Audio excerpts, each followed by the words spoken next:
우리 그 세법은 공시하고는 격주기 때문에 원래 12월 달 다음 달부터 수업할 때는 4시간 내요. 4시간. 다른 과목은 3시간이죠. 예, 4시간. 갈 길이 바쁘니까 2주에 한 번씩이니까 4시간씩 수업을 합니다.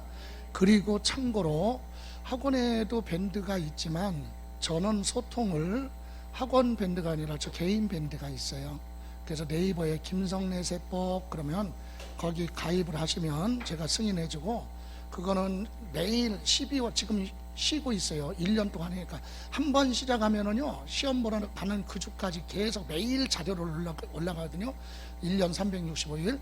그런데 그게 12월 1일부터 시작할 거야. 12월 1일부터 아침 8시 자료가 올라가고 중간중간에 제가 해설도 하고 이렇게 할 건데, 그걸 까먹지 말라고 들으시란 얘기야. 아침에 가볍게 한 5분 정도 이렇게 까먹지 않고 리듬을 그렇게 해서 그런 취지로 하니까, 그건 김성래 세법 네이버 그거 하셔서 질문도 있으시면 질문할 때는 거기 여러 출판사잖아요. 그러니까 뭐 우리 여기 같은 경우는 검단이잖아요. 그럼 검단 교재가 틀리지 않다는 데랑 그 질문 있으면 그거를 뭐 다 폰에다가 몇 쪽에 뭐 이게 어떻게 돼요? 그러면 굉장히 시간 걸리잖아요. 그럼 질문일 거 있으면 기본서 같은 거에 톡으로 사진 찍어. 그 부분 줄쳐갖고 그 톡으로 올리면 그거 보고 제가 답을 할 수 있잖아요. 그죠? 제가 수업 시간 아니면 피드백이 바로바로 가니까 그렇게 활용하세요. 네. 자, 그러면 이제 이번에는 자, 이건 시험하고 전혀 관계없다 그랬으니까 그냥 편하게 들으셔야 돼, 일상생활에. 그래서 첫 번째, 죽은 사람의 재산은요 죽은 사람만 알아요. 그죠? 그러니까 이게 갑자기 사망하면 어디에 뭐뭐 있는지 모르잖아요. 그래서 금융감독원은 요즘은, 옛날엔 금융감독인데 요즘 금융재산은 은행, 시중은행 가서 내가 상속권자라는 걸 입증하면 돼. 죽은 사람의 등본 같은 거, 호적 등본 가지고 해서 내가 상속권자인데 사망한 사람 이름으로 남겨둔 은행에 금융재산을 좀 알려달라 그러면 거기서 다 연결이 돼, 통합 전산망으로. 그래가지고 A 은행에 얼마 총액으로 나와. A라는 은행에 얼마, B라는 은행에 얼마, 이런 식으로. 그러면 이제 A라는 은행에 10억이다. 그러면 그 10억 중에도 보통 예금이 있고 정기예금이 있고 뭐 펀드도 있을 거 아니에요. 그런 건 세부적으로 그 은행 가서 확인하면 다 나올 수 있고, 또 하나, 부동산이 어디에 뭐 있는지 모르잖아. 그죠? 이런 경우는, 이거는 국토교통부 산하 지방자치단체 같은 경우는 지금은 주민센터가 돼줘요. 주민센터 가서 내가 상속권자인데 우리 이분 앞으로 남겨둔 부동산에 대해서 조사해달라 그러면 확인해서 해줍니다. 이해가세요? 그렇게 확인해. 왜 확인해야 되느냐? 그거 모르고 상속세 신고할 때 그거 누락시키면 일부러 고의적으로 저 상속세 포탈하는 걸로 보고 가산세가 붙을 수 있다. 그래서 신고를 하려면 확인할 수 있다. 어디 가서 한다고요? 은행, 금융재산, 아니면 부동산은 주민센터 가도 된다. 두 번째, 공익법인에 출연하려면 신고 기한 내에 출연하라. 무슨 말이에요? 남겨둔 사람의 재산이 있는데 유언장은 별도로 작성하지는 않았지만 원래 돌아가신 분인 취지에 좋은 일 하고 싶었었다 이거지. 그런데 상속세 계산하고 나서 주면 세금 다 계산하고 왜 주니? 그죠? 그럼 신고하기 전에 먼저 주면 그거 빼주잖아, 계산할 때. 그러니까 신고기한 전에 출연을 하라. 기부하려면 그때 기부하라. 그러면 남겨둔 재산에서 그거 빼고 계산하니까 비과세, 그 얘기입니다. 다음, 장례비용은 500만 원 초과하는 경우 증빙자를 갖춰라 그랬죠. 기본이 얼마? 500만 원. 최고는 1000만 원. 여기에 납골당 비용은 별도야. 납골당 비용은 무조건 다 인정이죠. 그러면 장례비용이란 건 뭐예요? 우리 저 일반 병원에서 뭐였죠? 장례식장에서 발생하는 비용 얘기하는 거지. 그럼 납골당 같은 거, 묘지 같은 거 설치하는 거 있죠? 그건 얼마가 됐든 그건 증빙자를 가지면 다 인정해줘. 근데 장례비용은 최저 얼마?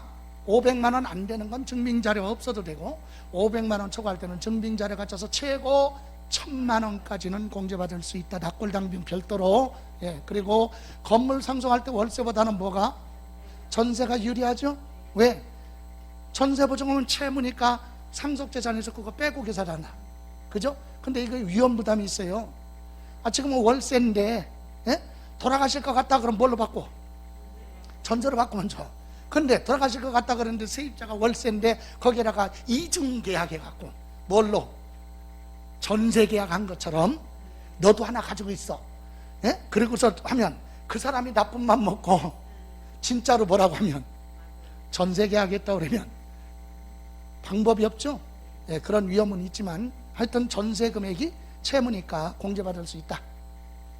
다음, 사망하기 전 재산을 처분하려면 1년 이전에 처분하라. 그럼 돌아가시기 전 1년, 2년 안에 처분하면 종류별로 2억 이상 없어진 건 확인 작업 들어가죠. 그래서 입증 못하면 남아있는 걸로 보는 거예요. 그러니까 처분하려면 그 전에 처분한 건 관계없다. 그죠? 예. 자, 다음. 배우자 상속공제. 여러분, 배우자 상속공제는요, 기본 5억부터, 예? 5억부터 최고비업 얼마? 30억까지 공제받을 수 있어요. 배우자 공제는 예를 들어서 남편이 먼저 죽었다. 그럼 배우자 공제, 나도 30억? 아니지. 훌륭한 남편이 죽었을 때만. 예? 훌륭한 남편이 죽었을 때만 30억이지 누구나 다 공제해 주는 건 아니잖아요. 훌륭한 남편이 누구야? 재산 많고 일찍 죽은 사람. 죽으려면 일찍 죽어야지. 그게 훌륭한 남편이야. 여기 보세요. 갑이 훌륭한 남편인데 100억의 재산을 남겨놨는데 배우자하고 누구야? 자녀 한 사람밖에 없어. 그러면 배우자 1.5라고 그랬죠? 배우자 자녀 한 명이에요. 그 비율로 얘기하면 6대 4잖아요. 근데 실제로 100억 중에서 배우자가 50억을 상속받았다. 얼마? 50억 상속받았어요. 절반. 그러면 한도가 얼마야? 30억 넘잖아요. 그러면 이건 안 되고 얼마만? 30억 공제해 준다니까? 이해가세요? 그럼 봐요. 자, 전체 얼마에서 100억에서 배우자 공제 얼마? 50억 받았으니까 30억 공제. 자녀 있으니까 얼마? 5억 기초공제. 그럼 기본 얼마? 다른 채무 말고 이렇게 해서 공제해서 얼마? 65억 가지고 계산한다 이 얘기예요. 여기 보세요. 이럴 때는 어떻게 돼? 100억인데 자식이 다 받았어. 그냥 부인은 안 받기로 했어. 나이도 많고 그래서 포기했어. 얘가 다 받았어요. 그러면 100억에서 배우자는 상속 하나도 안 받았죠? 그래도 기본 얼마? 5억은 해준다니까? 자녀 공제 얼마? 5억. 그래서 얼마? 10억은 빼줘. 그 잘못 이해하면 뭐라고 그랬는지 알아요? 배우자는 상속 하나도 안 받았는데 5억을 공제해 준대. 그럼 세무서 가면 5억 주나? 그런 뜻이 아니라 누가 받던 전체 금액에서 요거 빼고 계산한다 이거야. 이해 가세요? 근데 본인이 배우자가 상속을 받으면 이렇게 최고 얼마까지 30억까지 공제받을 수도 있다. 이해 가세요? 그러면 이거 빼봐요. 65억이죠? 아까 얼마라고 그랬죠? 세율? 예? 65억이면 얼마야? 30억 초과는 50%잖아. 예? 세율이. 예? 여기에 몇 프로? 50% 계산하면 얼마야? 32억 5천만 원? 맞아요? 예? 여기에다가 4억 6천만 원이니까 빼잖아.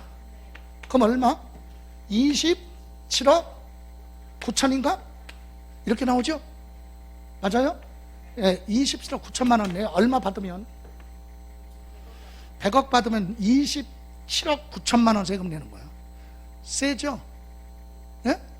예, 그래도 공짜잖아. 내고도 남잖아. 그죠? 예, 이렇게 계산한다. 자, 다음. 세대를 건너뛴 건 아까 뭐라고 그랬어요? 할아버지가 손자한테 가거나, 그죠? 30% 할증하죠? 근데 대습상속은 제외. 대습상속은 제외. 대습상속은 제외. 예, 할증 안 해요. 아버지가 돌아가셔서 할아버지 재산을 손자가 받았고 정상이야. 예, 그래서 이건 할증하지 않는다. 다음 8번. 피상속인의 배우자가 생존하는 경우 최소 얼마까지는? 아까 그래서 10억이에요. 10억. 그죠? 예, 10억까지는 상속세가 없다. 됐어요? 이렇게 보시고, 다음 이제 부동산 경제활동 갑니다. 다음 단계가 뭐냐? 증여. 조금 아까는 상속이죠? 증여는 살아있는 사람 재산 공짜로 받는 게 뭐예요? 증여잖아요? 예, 그래서 증여에 대해서 보죠. 이렇게. 자, 갑은 이와 같은 부동산을 가지고 있어요. 갑이 부동산 가지고 있는데 이걸 누구한테? 을한테. 소유권 뭐 해줘요? 이전해줘. 누구한테 주든 줬죠. 무상이 뭐야? 하나도 대가를 안 받고 줬어요. 그럼 받았으면 파는 거야. 팔았으면 매매죠. 매매. 안 받고 공짜로 주니까 뭐다? 증여. 그래서 공짜로 주는 걸 증여. 이때 누구는? 을은 소유권 무슨 등기예요? 이제 이전 등기합니다. 이렇게 되면 공짜로 주는 사람을 명칭을 뭐라고 불러요? 증여자. 이제 앞으로 증여자. 증여세, 상속세는 공부는 안 하지만 우리가 부동산에 관련해서 이런 용어는 나와요. 주는 사람 증여자, 공짜로 받는 사람은 수증자. 그럼 증여는 받는 사람이 내는 거죠. 주는 사람은 세금하고 관계가 없으니까. 그래서 여기 수증자는 부동산 받았으니까 뭐 내고? 기본적으로 취득세 내죠. 그리고 낼 때 따라가죠. 그리고 공짜니까 증여세. 그죠? 예, 이렇게 된다. 이 중에 우리가 공부할 건 취득세다. 근데 이거 낼 때는 따라간다는 건 알고 있어야 된다. 수시로. 이해가십니까? 이때 증여는 얘가 증여세 내는데 세율은 어떻게 냐 상속세랑 똑같아요. 근데 공제가 있어요. 여기. 여러분, 부부끼리 증여는요 6억까지 증여세가 없네. 남편 부동산을 부인 앞으로 등기해줘도 얼마까지는? 6억까지는 증여세 없어요. 아, 그러니까 그래? 그러면 남편이 오늘도 증여, 내일도 증여. 그럼 그때마다 다 안 내나? 10년 동안 합계가. 부부끼리 10년 동안에 6억까지는 뭐가 없다? 증여세가 없다. 공시가격으로 얘기하는 겁니다. 이해가세요? 그럼 부모 자식 간에는 얼마? 5천만 원. 또 미성년자가 받으면 2천만 원. 부모 자식이 아니라 직계 존비속 제외한 친족한테 받으면 얼마? 1,000만 원. 친인척한테 받으면 1,000만 원이에요. 여러분, 직계 존속은 부모죠. 직계 존비속은 부모 자식이죠. 그럼 며느리하고 시아버지가 둘이 증여가 이루어졌네? 그러면 부모 자식이 아니야. 시아버지하고 며느리의 관계는 직계 존비속에 들어가 안 들어가? 안 들어가는 거예요. 부모가 아니니까. 부모는 친정으로 가야 될 거 아니야. 그러니까 현혹하면 안 돼요. 현혹되면. 시아버지가 며느리한테 뭐 같이 생각한다고? 딸같이. 있을 수가 없는 얘기야 그거. 예? 장인 장모가 사위를 뭘로 봐? 거짓말이야. 침도 안 바르고. 현혹되면 안 돼. 예, 그래서 부모 자식 거기서 받으면 어디로 가? 여기로 가. 1,000만 원. 이해가세요? 그러니까 여기서 또 하나. 아버지한테 받으면 5천만 원 공제, 어머니한테 받으면 또 5천만 원. 그게 아니야. 부모는 똑같은 거예요. 동일한 사람. 아버지 어머니 합쳐서 얼마? 10년 동안에 5천만 원. 이해가세요? 자, 어린아이가 태어났네. 출생기념으로 통장 하나 만들어서 증여합니다. 거기에 통장이 얼마? 미성년자니까 2천만 원 딱 주고 세무서에 신고해. 나 뭐 했다? 증여했다. 그래, 증여세 안 내. 됐어요? 예. 그리고 10년 있다가 11살 됐을 때 또 얼마 줘? 2천만 원 줘. 그럼 얼마 갔어? 4천만 원 또 신고해. 증여세 없죠? 예. 그럼 이제 21살 됐을 때 얼마 줘? 5천만 원. 미성년자 벗어났으니까 5천만 원. 그럼 21살 됐을 때까지 9천만 원 갈 수 있죠? 9천만 원 정도 옮겨놓으면 그 다음부터는 이자 같은 거 계산하면 괜찮아. 예? 예, 이렇게 증여할 수 있다. 여러분, 자녀들 돈을 삥땅하면 안 돼요. 횡령. 여러분, 아이들 100일 때 돌잔치한테 반지 들어오지요. 예? 그거 어떻게 했어요? 그거 가지고 있어요? 가지고 있다 아들 통장에 넣어줘야지. 아들, 딸, 걔 거니까.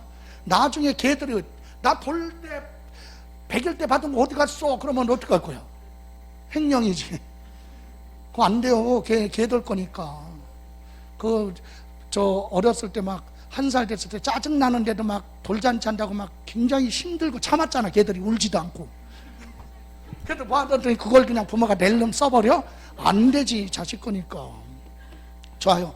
이렇게 10년 동안 공제받을 수 있다. 됐어요? 예. 그러면 증여세, 여기서는 증여세하고 취득세인데, 취득세는 앞으로 절차 앞에서 봤죠? 그럼 증여세 절차는 어떻게 되느냐 이거지. 증여세는 이렇게, 근데 여기서 자, 여기 보세요.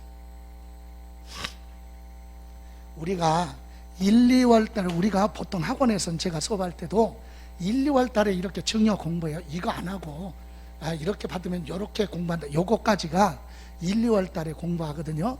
근데 3, 4월 심화 과정에 가면 증여 중에서도 부담부 증여라는 게 있어. 여기 보세요. 얘는 지금 전체 얼마에 대해서 이게 100억이다 그럼 100억에 대해서 증여세 내는 거죠. 근데 뭐는 부모 자식 간에는 증여세가 부담이 크니까 부담을 줄이기 위해서 부담부 증여를 하는 거예요. 부모 자식은. 예? 이렇게. 자, 내용만 잠깐 보세요. 이 부동산에 얼마 주고 산 거야? 옛날에 8억 주고 샀어요 이거. 근데 이거 줄 때 증여할 때 감정을 했더니 얼마? 10억짜리야. 지금 증여할 때 10억짜리가 됐어요. 근데 은행에서 대출받은 채무가 얼마 있어? 4억 있어요. 자, 이제 젊은 세대하고 나이 든 세대의 차이점이 그거야. 우리네는 우리 부모님들 영향을 받아서 어떻게 해서 저도 나이가 어리지만 이 채무가 있으면 우리가 너 상가 가지고 있는데 얼마짜리 상가야? 친구가 물어보면 우리들은 어떻게 얘기하냐면 10억인데 얼마? 4억 빼니까 6억짜리 가지고 있어 이렇게 얘기해요. 예? 예, 채무는 그냥 빚이다 이렇게 생각하는 거지. 근데 요즘 젊은이들은 그냥 10억이야 10억. 왜? 이 채무는 채무로 생각하지? 아니 어차피 이 부동산이 존재하는 한 이건 끌고 갈 거니까 내가 갚을 일도 없어. 그냥 뭐만 주면 돼. 가지고 있을 때 이자. 이자만 부담하면 되지. 나중에 팔면 그 사람이 갚을 거니까. 그죠? 이렇게 생각하니까 지금 신세대하고 젊은 우리 나이 드는 세대하고는 피곤하지. 나이 든 사람들은 이 채무 갚으려고 죽도록 하다 보니까 여행도 못 가고 인생 끝났어. 근데 이거 안 갚고 젊은 사람들은 그냥 이자만 부담하니까 얼마나 윤택한 생활을 하냐고. 그죠? 좋아요. 그래서 지금 이렇게 있는 부동산을 이제 요 부동산 가지고 옵니다. 자, 증여자가 있고 받는 사람 누구예요? 수증자. 증여는 공짜로 주는 거죠. 근데 조건부 증여야. 부담부 증여는 얘가 갚아야 될 채무 얼마를 얘 보고 뭐라 그래? 네가 대신 갚어. 이해가세요? 대신 갚어. 얘는 채무를 뭐 하는 거? 인수하는 조건. 이게 부담부 증여예요. 여러분 증여세는 세금 부담이 크거든요. 그러면 간단하게 봐서 여기는 얘는 요거 놔두고 여기부터 보세요. 누구는 수증자는 얼마짜리? 원래 10억짜리죠. 거기서 채무는 앞으로 뭐 할 거야? 갚을 거잖아. 공짜가 아니다. 그 증여 아니에요. 법에도 갚을 거니까 공짜로 받는 게 증여라니까. 이건 갚을 거잖아. 4억. 그럼 4억 빼. 얼마? 6억만 증여세 내라. 6억에 대해서. 이해가세요? 그리고 10억에 대해서는 취득세를 내긴 내는데 달라요. 그러니까 여기서는 채무 부분 얼마? 4억은 공짜가 아니다. 그럼 증여받은 건 얼마? 그렇죠. 전체 재산 얼마 중에서 10억 중에서 채무 얼마? 4억은 뭐고? 매매로 취득한 거. 얘는 돈 줄 거니까. 그리고 나머지 얼마? 6억만 증여다. 요거에 대해서만 증여세 계산해요. 10억에 대해서 증여세가 아니라. 그러면 세금이 분산되겠죠. 그리고 여기는 얘는 갚아야 될 뭐 채무 안 갚아도 되죠. 얘가 대신 갚기로 했으니까. 그래서 얘는 채무 얼마를 4억을 뭘로 본다? 세법에는 양도로 봐라 이거예요. 양도, 매매. 그러니까 이 부동산이 여기는 4억 매매고 여기는 매매로 취득했어요. 그럼 6억은 증여다. 이렇게 계산해. 이해가세요? 그러니까 증여 받았을 때 증여세 계산은 요 부분에 대해서 증여세 계산하고 요 부분에 대해서 뭐 양도소득세 분산되니까 세금 부담이 적죠. 그래서 부모 자식 간에 부부 간에 증여는 뭐를 하는 거야? 부담부 증여. 채무를 더 많이 있는 걸로 해서 하면 채무 부분은 매매로 보니까 매매 차익만 계산하니까 증여가 아니니까 증여를 최대한 줄여야죠. 예, 그러기 위해서는 채무를 최대한 많이 해가지고 증여한다. 부모가 자식한테, 예? 부모가 자식한테 뭐를 하는데, 예? 증여를 하는데 이런 증여를 해서 아무 생각 없이 그냥 이렇게만 줬죠? 예? 그럼 얘 전체에 대해서 얘는 뭐 계산해야 돼? 증여세 계산이잖아. 증여세가 엄청 많이 나오겠죠? 그럼 얘 입장에서는 부모 맞아? 유전자 검사해보면 친부모 아닐 거야. 친부모는 이럴 수가 없어. 친부모는 쓰잘데없이 세금을 국가에 많이 내게 하는 게 아니잖아. 그래서 친부모라면 이런 증여를 한다. 뭐 부담부 증여, 이해가세요? 다만 이런 부담부 증여를 하는데, 다만 아버지가 채무도 없는데 가짜로 채무, 가공채무 만들어서 네가 갚을래? 이렇게 할 수도 있죠. 짜고. 예? 그래서 배우자 직계존 미속 간의 부담부 증여는 국가 등에 관련해서 이 채무가 명백하게 뭐 입증이 됐을 때만 인정하는 거예요. 그렇지 않으면 인정 안 하는 거고. 그래서 우리는 심화 과정에서 공부할 게 이건데, 시험에서는 여기까지는 물어보지는 않아요. 다만 한 줄로 물어보는 거지. 뭐라고 나오면 부담부 증여하면 무슨 부분? 채무 부분. 채무 부분은 뭘로 본다? 매매다. 이렇게 한 줄. 다 증여가 아니라 무슨 부분? 채무 부분은 매매로 본다, 이 얘기입니다. 자, 그러면 이제 증여세 계산 구조는 아까랑 같아요. 상속세랑 비슷한데 계산 구조 이렇게 갑니다. 자, 증여재산 가액 그랬죠? 이거는 증여받았는데 여기서 10년 이내 뭐 받았으면, 증여받았으면 그거 다시 뭐 한다? 합산해요. 합산, 누진세니까. 그럼 이거 받았을 때 뭐 냈어요? 증여세 냈겠죠? 근데 이거 더해갖고 또 증여세 계산하면 세금이 많이 나오죠? 그래서 뒤에 가서 세액공제를 해주는 거예요. 여기서 낸 세금은 여기서 빼줘요. 예. 이렇게 해서 10년 안에 증여받은 동일한 사람한테 증여받았으면 합산한다. 그리고 담보된 채무가 있으면 그거 빼고 과세가액에서 증여재산 공제. 자, 아까 나왔죠? 증여재산 공제. 배우자 간에 얼마? 6억. 부모 자식 간에는 5천만 원. 미성년자면 이거 잘못됐어요. 요거 얼마요? 5천이요. 5천. 예? 아까 5천이었었죠? 아까 거. 3천이었나? 5천. 예. 옛날에 3천이었는데 지금 5천. 요거 수정해줘요. 그리고 그러니까 밑에서 오나 위로 가나. 그리고 미성년자는 얼마? 2천만 원. 기타 친족은 1,000만 원. 이거 합쳐서 몇 년 동안? 10년 동안이다. 됐어요? 예? 예. 자, 이렇게 해서 과세표준 나오고 여기다 세율 곱하는데, 세율은 상속세랑 아까 똑같아요. 10%부터 최고가 50%. 이렇게 빼면 세금 나와요. 예. 자, 이렇게 해서 증여세 산출세액이 나온다. 근데 여기서 아까 이 증여도 똑같아요. 할아버지 재산이 아버지가 있는데도 불구하고 손자한테 증여하면 한 세대를 건너뛰었죠. 그럼 증여세 계산에서 30%를 구한다. 할증. 근데 아까 제외되는 게 있었네. 대습상속. 아버지가 안 계셔서 할아버지 재산을 손자가 뭐 받았다? 증여받았다 또는 상속받았다 이럴 때는 할증하지 않는다. 대습상속, 대습증여 똑같아요. 예, 이렇게 계산한다. 계산 과정이. 자, 그리고 나서 이제 증여세 절세 가이드 보면, 자, 돈 말고 부동산 증여했다가 6개월 안에 다시 뭐하면 반환 되돌려주면 증여가 없었던 걸로 봐요. 몇 개월 안에? 증여세 신고 기한이 3개월이거든요. 요 기간에 돈은 안 돼. 왜? 돈 받았는데 다시 줬는데 확인할 방법이 없지. 그건 안 되고, 돈 말고 부동산 같은 건 증여해서 등기했잖아요. 다시 뭐하면 3개월 안에 반환해주면 증여는 없는 걸로 본다. 그러면 왔다 갔다 등기할 때 뭐 냈어요? 취득세. 그건 내놓은 거고 증여세만 부과하지 않는다. 다음, 여러분, 공시지가, 기준시가가 고시되기 전에 증여를 내야 부담이 적다. 왜? 공시가격으로 하니까. 여러분 무슨 말이냐면, 토지는 개별, 공시지가가 매년 5월 말에 고시가 돼서 6월 1일부터 적용해요. 그러면 증여를 받으려면 그 전에 증여를 받으면 전년도 가격으로 계산하잖아. 근데 6월 1일 지나서 하면 6월 1일 새롭게 고시된 가격으로 가니까 세금 부담이 커지겠죠. 그 얘기하는 거야. 예.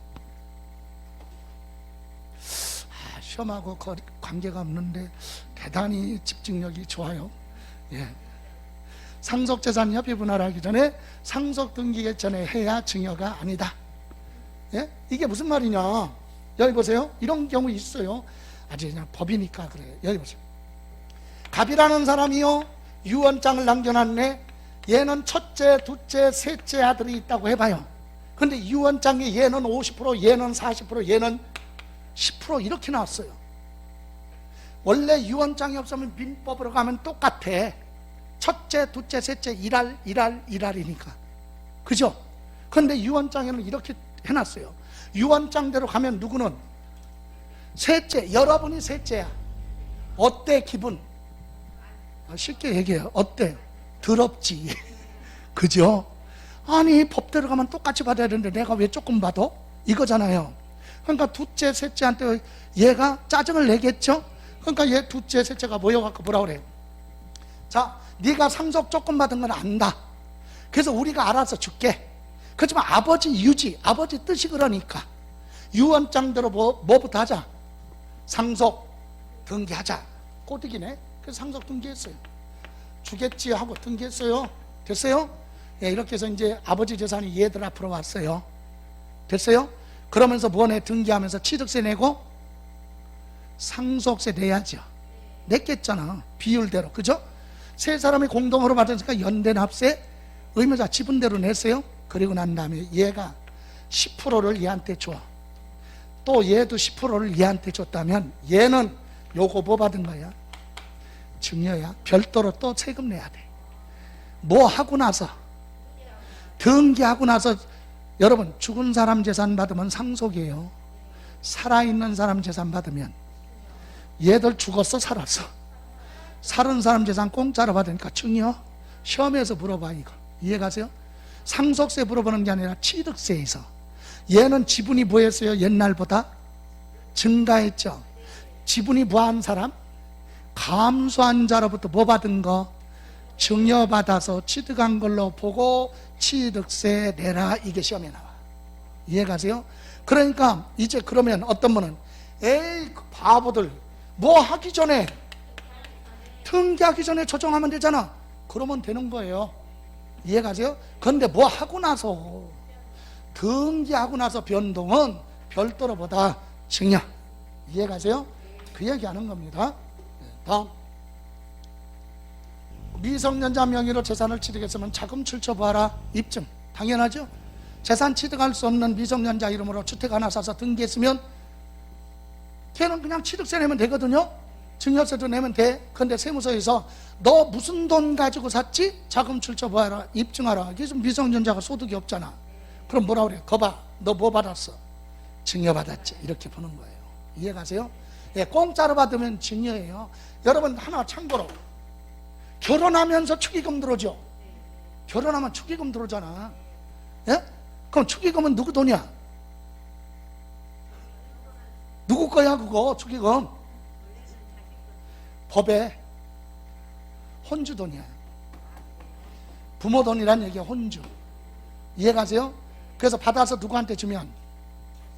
자식한테 주면 증여야. 이해가세요? 그래서 요즘은 야걷지요. 예? 요즘은 야걷잖아. 사람들이, 젊은이들이. 벌써 계산이 달라. 계좌 친구들 내 앞으로 보내. 아버지 어머니 거는 아버지 계좌로 보내고. 그렇잖아. 그렇게.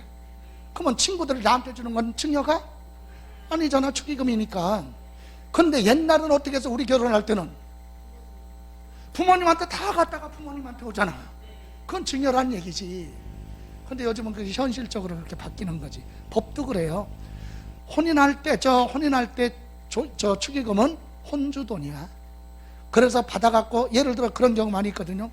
직업도 없는데 결혼하고 나서 아파트 하나 샀어. 너 무슨 돈 가지고 샀어? 자금 출처 입증해봐라. 그랬더니 결혼하면서 축의금 받은 걸로 샀는데요. 그 얘기는 뭐야? 아버지한테 증여받았는데 그 얘기야.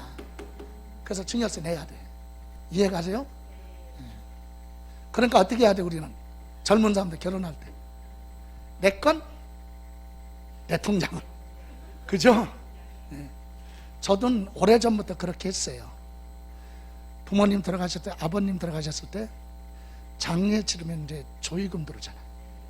친구들이 하면 봉투 그거 개봉 안 해. 형님한테 온 건 형님한테 주고, 나한테 온 건 내가 갖고, 동생한테 온 건 동생한테, 부모님 앞으로 온 건 어머님이 받고. 장례병은 우리가 걷어서 하고 이랬어요. 그러니까 다툼이 없지. 그러니까 많이 하든 적게 하든 자녀는 똑같으니까 셋이서 장례병은 모아가지고 n분의 1로 나눠서 보관하고 있다가 계산하고 남으면 다시 되돌려주고 아주 민주적이지. 예, 그는 저는 제 목소리가 좀 커요 집에서. 그래서 강하게 얘기합니다. 그렇게 해서 하는 것도 괜찮아. 좋아요. 그래서 요거 다음 5번째, 부채를 상환할 때도 여러분, 내가 갚을 능력이 없는데 은행에서 대출 받은 거 한꺼번에 돈을 갚았다, 은행 거. 또 무슨 돈 가지고 채무 갚았니? 이거 입증하라 그러면 못하면 거봐, 증여받은 돈으로 갚은 거지. 이렇게 증여세가 부과될 수 있다. 그래서요, 우리는 증여세 부담 없이 증여할 수 있는 것은 없는 사람이나 증여세 부모 자식 간에 아까 얼마? 5천만 원 빼고 증여세 부과하는데 돈 있는 사람은 그런 거 생각 안 하고 언제든지 증여해요. 어떻게? 돈 많은 사람은요, 법인 만들어. 법인 1,000만 원 2천만 원 주고 땡땡땡 주식회사, 예? 법인 회사 만들어서 대표이사 등기해놓고 법인 카드 만들어. 법인 카드 만들어서 아들한테 줘. 야, 너 한 달에 500만 원까지는 써. 카드로 쓰잖아. 그러면 실제로는 걔는 너는 버는 것 저축하고, 부모들도 법인 안 차려도 부모가 자식한테 증여할 수 있는 건 부모 앞으로 카드 만들어서 누구한테 줘? 자녀들한테 줘. 그걸로 생활비 쓰라고 매달 정해놓고 한도 500이든 600, 500만 원씩 해봐 1년에 6천만 원이죠. 증여세 1도 안 내고 갈 수 있지. 그잖아요. 카드는 내 카드니까. 예? 강남에 돈 많은 사람은 다 그렇게. 예? 돈 많은 사람 카드 만들어서 자식들한테 준다니까. 그거 가지고 생활비 쓰라고. 그리고 너네가 버는 건 뭐하고? 저축하고. 그래. 어떻게 확인해? 카드 썼대는데. 그죠? 못해. 자, 자녀한테 증여했는데 자녀가 세금 낼 능력이 없어서 부모가 대신 내주면 그것도 증여다. 이해가세요? 예, 하여튼 공짜로 주는 건 전부 다 증여야. 세대를 건너뛴 증여를 하면 30% 보한다고요? 할증한다. 그죠? 예. 자, 이제 마지막 단원 갑니다. 부동산 뭐하고 있을 때? 보유. 가지고 있을 때 되는 세금이죠? 그럼 볼까요? 갑은 부동산을 뭐 했어요? 취득해서 양도하기 전에 가지고 있잖아요. 부동산 취득하고 나서 양도 팔기 전에 부동산 얘가 가지고 있죠. 그럼 가지고 있을 때 매년 내는 세금이 뭐냐? 그래서 우리 첫 번째 매년 6월 1일이에요. 언제? 6월 1일. 이 부동산을 가지고 있는 누구한테, 갑이 가지고 있으면 갑한테 시장 군수가 뭐 내라고? 재산세 내라고 합니다. 재산세 낼 때 지방교육세가 따라가. 예. 요 따라가는 세금을 자꾸 봐야 돼. 아니 무슨 원리가 있어서 붙어요? 그 원리가 있으면 원리를 설명할 텐데 원리가 없어. 법에 규정되어 있으니까 우리는 늘 자꾸 봐서 익힐 수밖에 없다는 얘기.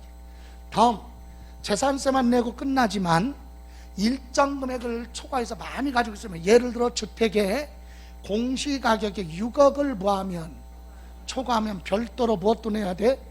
종합부동산세도 내야 됩니다. 6억을 만약에 초과하지 안 했으면 뭐만 내면 돼? 재산세. 그런데 6억을 초과하면 초과 금액에 대해서는 무엇도 내? 종합부동산세도 낸다. 그래서 보유세는 재산세만 내고 종부세 안 낼 수도 있죠. 예? 그래서 주택을 가지고 있는데 친구들 주는 거 없이 미운 친구 있죠. 왜 미우냐? 강남에 살아. 그 친구는 강남에 살면 다 미운가? 부동산 많은데 많다고 자랑을 하니까 미운 거야. 예? 이놈이 모임에 갔는데 뭐라고 그래요? 여러분, 우리 남자들은요 여성을 비하하자는 게 아니라 여성이 두뇌가 월등하거든. 이거는 의학적으로 남성 두뇌보다 순발력은 남자가 뛰어난데 지속적으로 두뇌는 어쩔 수 없어. 여성이 우수하게 되어 있다. 그렇기 때문에 남녀공학하는 학교 보내면 안 돼, 자녀를. 예? 그러면 내심 다 깔고 가는 거야. 깔아주는 거지, 남성들이. 여자애들이 머리가 좋으니까. 예. 그래서 이 친구, 남자들은 오래간만에 친구 동창회 모이면은, 야, 너 지금까지 졸업하고 20년 만에 처음 보네. 그래, 어떻게 지냈어? 이렇게 얘기하면 대화가 어떻게 끝나요? 뭐 세상 사는 거 다 그렇지. 그러고 나서 이제 정치, 경제, 국방 이런 쪽으로 세계 정세로 이렇게 가요, 대화가. 근데 여성은 이 두뇌가 경쟁력이 탁월하거든. 그래서 연락도 없던 친구가 밥 사줄게 나와 이렇게 전화하는 건 뭔가가 자랑거리가 있어서 부르는 거예요. 그죠? 예? 그래서 친구가 오래간만에 만나서 밥 산다고 하니까 그냥 낚여가지고 나갔네. 나가면 뭔가가 얘기하잖아. 아, 애 때문에 이번에 죽겠어. 수능 때문에. 왜? 우리 애가 전교 1등 했었는데 2등 했지 뭐야. 이런 뭐야? 우리 아들은 꼴등하는데 죽으란 얘기야? 이런 거. 예? 남편 때문에 죽겠어. 진급해가지고 노상 접대하는 늦게 들어온대. 예? 그리고 돈이 없어서 죽겠대. 왜? 부동산 사느라고 돈이 없다 이거. 이런 거. 이게 미운 거잖아. 그런 친구가 모임에 와가지고 뭐라 그래? 아유, 작년에 모여가지고 뭔가 얘기하는 거지. 뭐라고? 야, 너 종부세 내니? 이렇게 물어볼 거 아니야. 그 얘기는 부동산 많이 가지고 있으니까 나한테도 물어봐라 이거잖아. 그거 물어보지 마. 그거 따라가면 안 돼. 예? 그거 따라가지 마. 그럼 뭐라 그래? 나 내는데? 그래요. 그러면 아니 너네 아파트 하나밖에 없는데? 왜야? 또 있다는 얘기지. 합쳐서 얘기하는 거니까. 예, 그래서 부동산을 많이 가지고 있다는 얘기는 뭐야? 부동산 가격 일정 금액을 초과하면 종부세 내야 돼. 그래서 엄마들한테 배우니까 아이들도 학교 가서 뭐라 그래요? 옛날에는 너네 무슨 아파트 살아? 브랜드 가지고 얘기했죠? 예, 요즘은 그런 거 아니야. 시대가 흘렀어. 애들도. 야, 너네 종부세 되니? 이렇게 물어봐. 예? 종부세 되니? 종부세 되냐? 이렇게 물어봐. 여기 보세요. 자, 종합부동산세 낼 수도 있고 안 낼 수도 있다. 그죠? 예. 그리고 이걸로 끝나는 게 아니라 만약에 이게 상가 부동산이라면 1년 동안에 임대 사업할 거 아니에요. 그럼 뭐 내야 돼? 종합소득세 내야 되겠죠. 그죠? 1월 1일부터 12월 말까지 1년 동안에 임대 사업을 해서 발생한 소득이 있으면 소득세 내는데 그게 종합소득세예요. 종합소득세 낼 때 지방소득세 내죠. 예, 이것을 요거는 소득 있을 때 매년, 요것도 매년 내는 거죠. 그래서 우리가 여기서 공부할 건 재산세하고 뭐다? 종합부동산세만 공부를 한다. 그러면 이제 우리 아까 취득세 납부하는 절차 받고 상속세, 증여세 계산하는 과정 대략 한번 봤죠? 그럼 이제 우리가 공부해야 될 보유세니까 뭐 재산세 어떻게 내느냐? 재산세 보죠? 재산세 납부 절차 이렇게 돼. 이거 재산세 공부할 때 누가 재산세 내라고 하느냐? 시장, 군수, 구청장이. 그죠? 언제 날짜예요? 6월 1일이죠? 그래서 부동산이 있는 곳에, 그러면 만약에 서구에, 인천광역시 서구에 부동산 가지고 있으면 서구청장이 여러분한테 뭐 재산세 내라고 하는 거고, 경기도 김포시에 부동산 가지고 있으면 김포시장이 여러분한테 뭐 재산세 내라고 한다. 시장, 군수, 구청장 같이 가요. 언제 날짜? 여러분 부동산은 이 상가 빌딩은 몇십 년, 10년 전에도 있었잖아요. 근데 소유자는 매년 바뀔 수도 있잖아요. 그죠? 부동산은 그대로인데 소유자는 사고 팔고 상속받고 증여받고 소유자가 바뀔 수도 있기 때문에 보유세는 언제다? 재산세는 6월 1일 날이에요. 언제 날짜? 6월 1일. 사실상 소유자가 납세 의무자다. 여기서 잠깐, 여러분 부동산을 여러분이 없었는데 5월 말일 날 부동산을 취득했어요. 샀어. 여러분이 5월 31일자로 샀어요. 그 6월 1일 날 소유자는 여러분이죠? 그럼 여러분이 재산세 내야지. 6월 1일 소유자니까. 그러면 재산세 안 내려면 6월 2일자로 사. 6월 며칠? 2일. 그러면 6월 1일 소유자한테 고쳐서 나가. 이해가세요? 그러니까 부동산 사고팔 때 계약서상 잔금 주는 날 있죠? 그날 기준이니까 그 날짜를 언제로 하느냐에 따라 재산세 내느냐 안 내느냐 달라지는 거지. 이해가세요? 그냥 근데 뭐 재산세 내도 되지 이렇게 아무 생각 없으면은요 그냥 날짜 신경 안 써도 돼. 그죠? 근데 이거 날짜 같은 거 신경 안 쓰면 정신 건강에는 좋다? 오래 살아요. 이런 거 따지지 않으니까. 예, 그래서 6월 1일 소유자한테. 그럼 어떤 거에 대해서 세금 내느냐? 재산세는 이제 과세 대상. 어떤 거에 대해서 세금 내라고 하느냐? 토지 건축물 주택, 선박 항공기.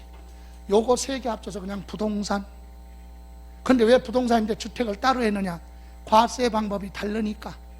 주택은 건물하고 토지하고 합쳐서, 다른 부동산은 토지 따로 건축물 따로 이렇게 계산하니까. 그래서 부동산 말고는 선박하고 항공기. 자동차는 자동차세 내는 거지 재산세 내는 거 아니다. 요거에 대해서 재산세를 부과하는데, 이때는 보유세니까 과세 표준은 뭐냐? 어떤 거 가지고 계산하느냐? 물건마다 정해놓은 가격. 그래서 납세 의무자 부동산 가지고 있는 사람이 세금 계산하는 게 아니라 시장, 군수, 구청장이 정해놓은 가격 가지고 계산을 해요. 이렇게 계산해서 여기 과세 표준 나오면 거기다가 뭐 세율을 곱해. 세율 몇 퍼센트냐? 토지냐 주택이냐 또는 뭐 건축물이냐 또는 선박이냐 항공기냐에 따라 퍼센트가 다 달라. 그래서 부동산만, 자 시험에서는 선박 항공기 세율이 몇 프로냐 이거 안 물어봐요. 왜?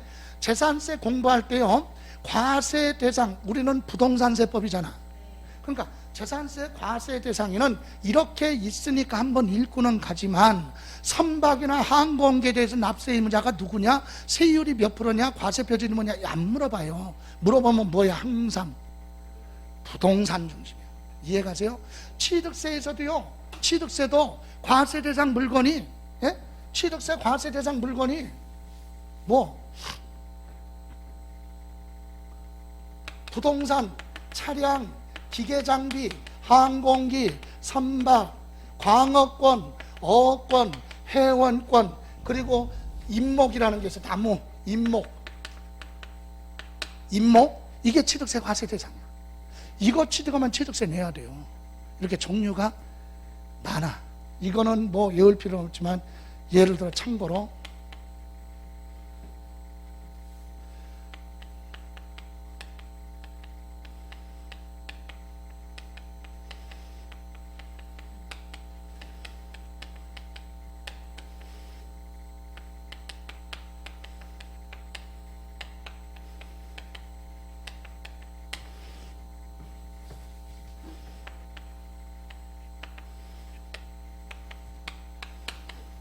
이거야.